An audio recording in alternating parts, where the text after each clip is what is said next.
मेरा अगर खून भी चाहिए, मेरी जान भी चाहिए, तो मनीष के लिए मैं देने में, हर उस बिहारी भाई के लिए देने के लिए तैयार हूँ। कि वीडियो तो एक बहाना था, मनीष को उठाना था। क्यों उठाना था मनीष? उठाना था मनीष। शेर को जितना तकलीफ देते हो, शेर उतना खूंखार होता है। नहीं जानती मनीष कौन है, मैंने कभी उससे नहीं मिली, उसका फोन नंबर भी नहीं है। मनीष के साथ पूरी जनता जो खड़ी है, जिसमें दम हो उठा के अंदर फेंक दो, क्योंकि सच्चे हूँ, सच का साथ दूंगी, गलत ना कभी हूँ, ना किसी गलत आदमी का साथ दूंगी। अच्छा, मतलब क्या आप कह रहे हैं कि तेजस्वी और जो बिहार की सरकार है वो मनीष से डर गए थे? बिल्कुल डर है। सोने के चम्मच वाले तो कुछ भी कर सकते हैं ना। हम के सत्य पर शांत हो सकता है, पर सत्य पराजित कभी नहीं होता। सत्य की हमेशा जीत होती है। सुप्रीम कोर्ट को यही कहना चाहती हूँ कि यहाँ से पता लगता है कि सोने का चम्मच और स्टील के चम्मच में क्या फर्क होता है। जो गलती की आज सजा, वो जेल में भुगत रहा है। अच्छा,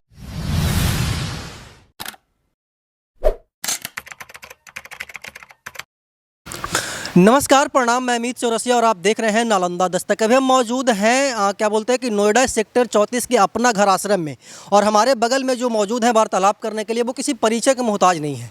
इनका नाम आस्था माँ है और लोग इनको हिंदू शेरनी के नाम से बुलाते हैं। कल यानी कि आने वाले कल क्या बोलते हैं कि 1 मई को मनीष कश्यप के लिए जंतर मंतर पे धरना देने जा रही है आस्था माँ। माता जी, सबसे पहले तो आपको हमारे चैनल पर स्वागत है जी। सभी बिहार के मेरे भाइयों को, मेरी मातृशक्तियों को, मेरे बच्चों को आपके चैनल के माध्यम से बहुत बहुत प्यार, साधुवाद। और माता जी, कल क्या करने वाली हैं, मतलब कि मनीष भैया के लिए? कल मजदूर डे, आपको पता होना चाहिए। लेबर डे है। तो कल लेबर डे पर सभी लेबर वाले जो हैं वो जंतर मंतर पे आ रहे हैं। कल मनीष के लिए वहाँ से पुरजोर आवाज़ उठेगी। और वैसे तो आप देख रहे हो कि पूरे भारत में मनीष के लिए आवाज़ उठ रही है, क्योंकि सत्य की आवाज़ जो होती है ना, वो पूरा भारत उठाता है। तो मनीष के साथ आज पूरा भारत है, और कल हम जंतर मंतर पर आप लोगों को वहीं मिलेंगे। क्या आवाज़ देंगे माता जी मनीष के लिए वहाँ से? देखिए, मनीष के लिए आवाज़ तो हमेशा एक ही उठ रही कि मनीष गलत नहीं है, मनीष को रिहा किया जाए। ये जो इतनी उन्होंने FIR कर दी है, मतलब मैं पूछना चाहती हूँ कि भाई, मतलब ऐसा कौन सा उसने जुल्म कर दिया, ऐसा कौन सा उसने बैंक लूट लिए, किसी बच्चियों के साथ रेप कर दिया, जो उस बच्चे के ऊपर इतनी धाराएं लगा के, वो वाली क्या बोलते हैं, धारा लगाई, NSA लगा दी कि देश, अरे कहाँ का देशद्रोही, जो देश के द्रोही हैं, जो देश के मतलब माफिया हैं, वो खुलेआम घूम रहे हैं। और एक बच्चा सिर्फ और सिर्फ, उसकी गलती क्या थी? उसकी गलती ये थी कि वो सच का सामना करा रहा था। वो बता रहा था कि सरकारें निकम्मी कैसे हो सकती। वो चाह रहा था कि मेरे बिहार का बच्चा अच्छे से रहे। वो चाह रहा था कि मेरे बिहार का जो भी पढ़ाई है वो बढ़िया से हो, ताकि बिहार के बच्चों को बाहर जाकर जूते ना खाने पड़े। आपने देखा, मैं सत्य बता रही हूँ, बिहार के लोग जो बेचारे मजबूर होते हैं, वो बाहर जाकर हमेशा पिटते हैं। लोग कहते हैं अरे बिहारी मार इसके, बिहारी के। और मैं वो क्या चाह रहा था? वो ये चाह रहा था कि किसी बिहार के बच्चे को बाहर ना जाना पड़े, अपने बिहार में सुरक्षित रहे, अपने बिहार में रहकर अपने परिवार का पालन पोषण करे। ये मनीष की गलती थी, जो गलती की आज सजा वो जेल में भुगत रहा है। अच्छा, बार बार लगातार डेट पे डेट मिल रहा है माता जी मनीष के लिए, कभी 1 मई, कभी 8 मई, कभी 21 अप्रैल। कोर्ट को क्या कहना चाहेंगे, सुप्रीम कोर्ट को क्या कहना चाहेंगे? मैं सुप्रीम कोर्ट को यही कहना चाहती हूँ कि यहाँ से पता लगता है कि सोने का चम्मच और स्टील के चम्मच में क्या फ़र्क होता है। आज काश मनीष भी सोने का चम्मच होता तो जेल के बाहर क्या, जेल के मतलब अंदर जाने से पहले ही जमानत हो गई होती उसकी। तो ये फ़र्क है, कोई बात नहीं। मैं हमेशा शुरू से एक ही बात हर बार बोलती हूँ, सबको बोलती हूँ कि सत्य पर शांत हो सकता है, पर सत्य पराजित कभी नहीं होता। सत्य की हमेशा जीत होती है, चाहे वो 20 साल बाद हो, चाहे 10 साल बाद हो। और ऐसे क्रांतिकारी योद्धा, ऐसे भगत सिंह शेर दुनिया में बहुत कम पैदा होते हैं। और मैं बता दूं, शेर को जितना तकलीफ देते हो, शेर उतना खूंखार होता है। ये सरकार को कहीं ना कहीं मनीष का ये डर सता रहा था, जिस वजह से उन्होंने उठाकर मनीष को अंदर कर दिया। ये उनका भय है। अच्छा, मतलब क्या आप कह रहे हैं कि तेजस्वी और जो बिहार की सरकार है वो मनीष से डर गए थे? बिल्कुल डर है। डर से अंदर क्या कसूर था? एक वीडियो की बात चली थी कि वीडियो किसी ने डाली, मनीष ने उसको रीट्वीट कर दिया। कर दिया। मैं खुद 50 वीडियो रीट्वीट करती हूँ। अगर मुझे पता लगे कि यहाँ मेरे देश में गलत काम हो रहा है, कोई गलत बोल रहा है, मैं रीट्वीट करती हूँ और करती रहूंगी। जिसमें दम हो उठा के अंदर फेंक दो, क्योंकि सच्चे हूँ, सच का साथ दूंगी। गलत ना कभी हूँ, ना किसी गलत आदमी का साथ दूंगी। उसकी गलती, अरे भैया वीडियो तो एक बहाना था, मनीष को उठाना था बस। इन्होंने मनीष के ऊपर निकालना था, क्योंकि एक गलती मनीष ने की थी, जो अपने शब्दों से बोला था कि मैं 2023 में 2025 में सरकार नहीं बनने दूंगा, है ना। इस वजह से उन लोगों ने दुश्मनी निकाली। भाई सोने के चम्मच लेकर पैदा हुए हो तुम, कल को मेरे साथ भी कुछ कर सकते हो।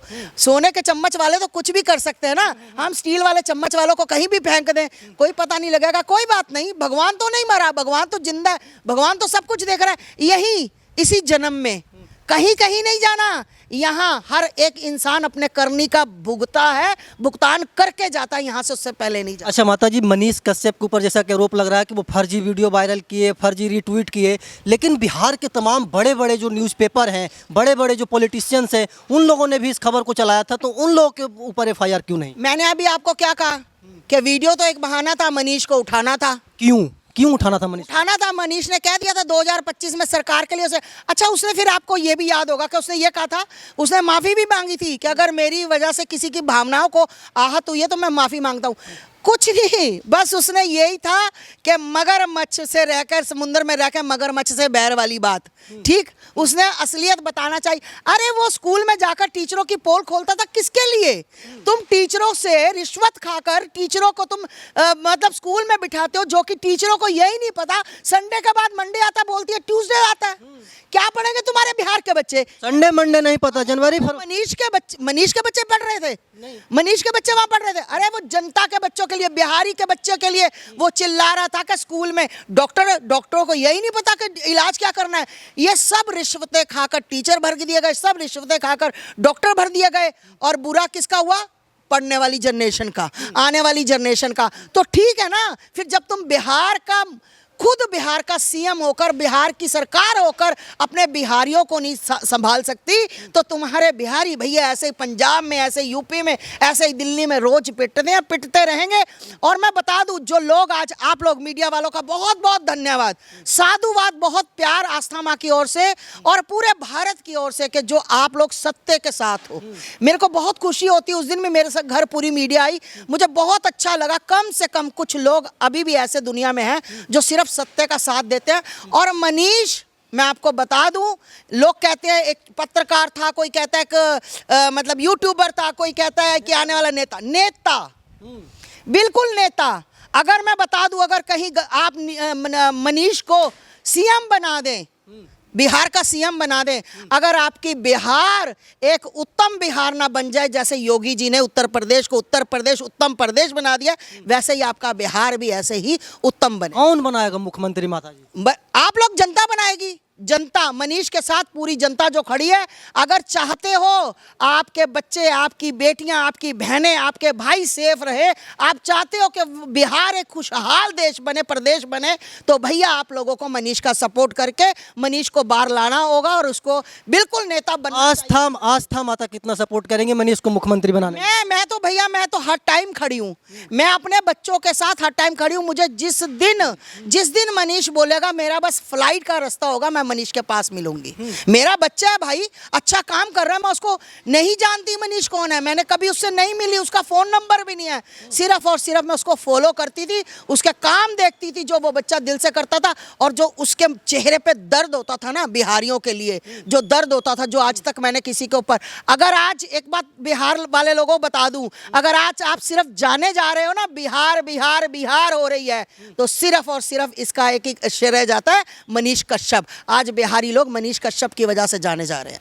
अच्छा, बिहार की जो सरकारें हैं उनको क्या कहना चाहेंगे माता जी? नकम्मी सरकारें हैं, बिल्कुल नकम्मी सरकारें। किसी ने काम की सरकार है। अगर यही सरकार अच्छी होती तो मनीष को बुलाकर बैठकर बात करती। अगर यही सरकार अच्छी होती तो वहाँ तुम्हारे कई फैक्ट्रियाँ कहीं मिलने लगी होती। अगर यही सरकार अच्छी होती तो आज पंजाब में जाकर जूते क्यों खा रहे होते तुम्हारे बिहार के लोग। अगर यही सरकार अच्छी होती तो एक आपका बिहार जैसे उत्तर प्रदेश उत्तम प्रदेश है वैसे बिहार अच्छा बना होता। आज सरकारों की तो कमी है। ये सोने के चम्मच लेकर पैदा, इन्होंने अपना और अपने पेट का अपने बच्चों का सोचा, बिहार वालों जनता के बारे में कोई फिक्र नहीं है। तो ऐसे ही पिटोगे, ऐसे ही पिटोगे। जनता जब जब झूठ का साथ देगी जूते खाएगी। जिस दिन तुम सत्य को पहचान जाओगे, जिस दिन तुम सत्य के साथ चलोगे, तुम्हें दुनिया का कोई बंदा हरा नहीं सकता। आज मनीष चाहे अंदर है, उसने किसी बहन बेटी का रेप नहीं किया, उसने कहीं डाका नहीं डाला, चोरी नहीं की, वो सत्य के लिए लड़ता रहा और सत्य के लिए वो अंदर है। मुझे गर्व है ऐसे बच्चे पर और मैं कहती हूँ नमन है उसकी माँ को भी जिसने ऐसा बच्चा पैदा किया। क्योंकि ऐसे बच्चे उनके माँ से जब हम लोग बात करते हैं, माता जी उनकी माता से बात करते हो या फिर उनके भैया से बात करते हो, भावुक हो जा रहे हैं, रोने लग रहे हैं, कैसे हैं उनके साथ आप? बिल्कुल बिल्कुल मैं 101% साथ हूँ। मैं उसके भाई से बोलती हूँ कि किसी तरह की भी ज़रूरत हो भैया, मैं जितना मेरा अगर खून भी चाहिए, मेरी जान भी चाहिए तो मनीष के लिए मैं देने में, हर उस बिहारी भाई के लिए देने के लिए तैयार हूँ जो सत्य के साथ खड़ा है। मुझे कोई दिक्कत नहीं है। मैं पूरे भारत में गर्व से कहती हूँ कि मुझे सम्मान आता है, मुझे अच्छा लगता है जब मेरा कोई बच्चा अपने धर्म के लिए, अपने देश के लिए, अपने भाई बहनों के लिए। अरे मनीष को क्या लेना था तुम्हारे बिहारियों से? क्या मतलब था? वो इतना पैसा कमाता था कि वो ऐश की जिंदगी एसी में बैठकर जी सकता था। आप लोगों को पता उसको लाखों रुपए की कमाई है, पर वो उसमें से आपने देखा होगा हर जगह पैसे देता था। अगर किसी रिक्शा वाले के पास मोबाइल नहीं है तो उसको मोबाइल लेकर देगा। अगर कोई कूड़ा बीन रहा तो कहता था बाबू तू कूड़ा नहीं बीनेगा, ये कूड़ा नहीं बीनेगा। जितनी जेबें थी सारे खोलकर 5,000 6,000 जितना निकले दे देता था। और क्या चाहते हो? ये मंत्रियों को करना चाहिए था, ये सरकारों को करना चाहिए था। जो एक छोटा सा यूट्यूबर छोटे से घर से, अरे वो क्या करेगा? वो क्या क्या गुनाह करेगा जिसका बाप खुद सरहद पे बैठा हो, है आपकी रक्षा कर रहा हो, और उसका बेटे के ऊपर आपने ऐसा मुंह बांध दिया, ऐसे हाथों में हथकड़ी। जब इंसान, मैं खुद पुलिस के पास समर्पण करने जा रही हूँ कि मैं हूँ, लो सर अगर आपको लगता है तो मैं आ गई हूँ, तो फिर भी मेरे हाथ में मुझे बताए ना कौन सा संविधान में लिखा है, कहाँ लिखा है कि मुंह पे कपड़ा डाल के हथकड़ियाँ लिखानी? दिखाए मुझे, बताए। अरे तुमने तो उसका बच्चे का ऐसे हाल कर दिया जैसे वो बहुत बड़ा टेररिस्ट हो। टेररिस्ट तो तुम्हारे शरेआम घूम रहे, तुम्हारी औकात नहीं उसको गिरफ्तार करने की। और एक सच्चे आदमी को जिस बंदे ने खुद समर्पण कर दिया उसको उन्होंने पकड़ लिया, अंदर कर दिया, हथकड़ियाँ लगा दी। कमाल हो गई। अच्छा माता जी आखिरी सवाल होगा, उनके जो विरोधी हैं माता जी, मतलब कि भावुक हो जा रही है मनीष को सुन करके, उनके जो विरोधी हैं बोलते हैं कि मनीष लड़ाई करवाता था, दो राज्यों में हिंदू मुस्लिम करता था, उन लोगों को क्या कहना चाहेंगे? मैं उन लोगों को कहना चाहूँगी कि बहुत बहुत धन्यवाद कि आप मनीष के विरोध में जो खड़े हैं लोग, उनका बहुत बहुत धन्यवाद। भैया वक्त रहते तुम्हारी औकात पता लग गई। ऐसे चाटुकारों की, दलालों की, जयचंदों की औकात पता लग गई। और मैं बता दूं कि ये ऐसे लोग जूते खाते हैं और खाते रहेंगे। ये आज भौंक रहे हैं ना मनीष के पीठ पीछे, इन लोगों की औकात नहीं है मनीष के बराबर भी आके खड़े होने की। इन लोगों की औकात नहीं है। और याद रखना, ये भगत सिंह है, आने वाला टाइम का मेरा बच्चा देखना एक दिन बहुत बड़ा बनेगा। सबको गर्व होगा मनीष पर। मनीष पर सबको गर्व होगा, ये आस्था माँ का कहना है। और ये बता रही हैं कि मनीष के लिए मेरा शरीर का एक एक कतरा न्यौछावर है। और कल यानी कि 1 मई को जंतर मंतर पे मनीष के रिहाई के लिए आवाज़ बुलंद करेंगी। आप लोग भी आइए, हम भी वहाँ पे पहुँचेंगे। बाकी हम ऐसे ही देश दुनिया की तमाम छोटी बड़ी खबरों के लिए बने रहे हमारे साथ और देखते रहे नालंदा दस्तक। धन्यवाद।